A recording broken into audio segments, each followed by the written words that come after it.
តើអ្នកដឹងទេថាទឹកប៉េងប៉ោះឬ ketchup មានដើមកំណើតមកពីអាស៊ីមនុស្សភាគច្រើនយល់ថាវាជាទឹកជ្រលក់របស់ប្រទេសអឺរ៉ុបប៉ុន្តែតាមពិតទៅវាមានឫសគល់ចេញពីតំបន់អាស៊ីយើងនេះឯងពាក្យថា ketchup គឺក្លាយមកពីពាក្យចិនហុកគៀនថាកូជីជាបវាមិនមែនធ្វើពីប៉េងប៉ោះទេប៉ុន្តែវាមានន័យថាទឹកត្រីឬទឹកជ្រលក់ត្រីផ្អាប់នោះឯង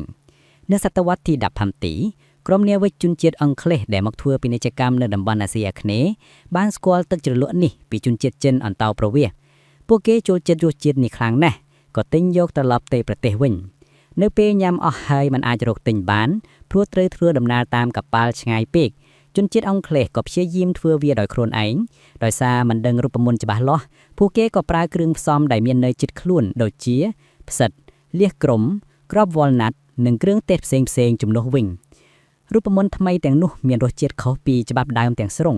ប៉ុន្តែវាបែរជាត្រូវមាត់ជនជាតិអឺរ៉ុបខ្លាំងណាស់ក្រោយមករូបមន្តទាំងនេះបានរីករាលដាលទៅដល់អាមេរិកតាមរយៈជនអន្តោប្រវេសន៍អឺរ៉ុបគឺនៅទីនោះហើយដែលរូបមន្តប្រើប៉េងប៉ោះឬ tomato ketchup ត្រូវបានបង្កើតឡើងនិងអភិវឌ្ឍបន្តបន្ទាប់រហូតក្លាយជាទឹកជ្រលក់ស្តង់ដារសកលដែលអាចញ៉ាំជាមួយអាហារបានស្ទើរគ្រប់ប្រភេទដោយសពថ្ងៃ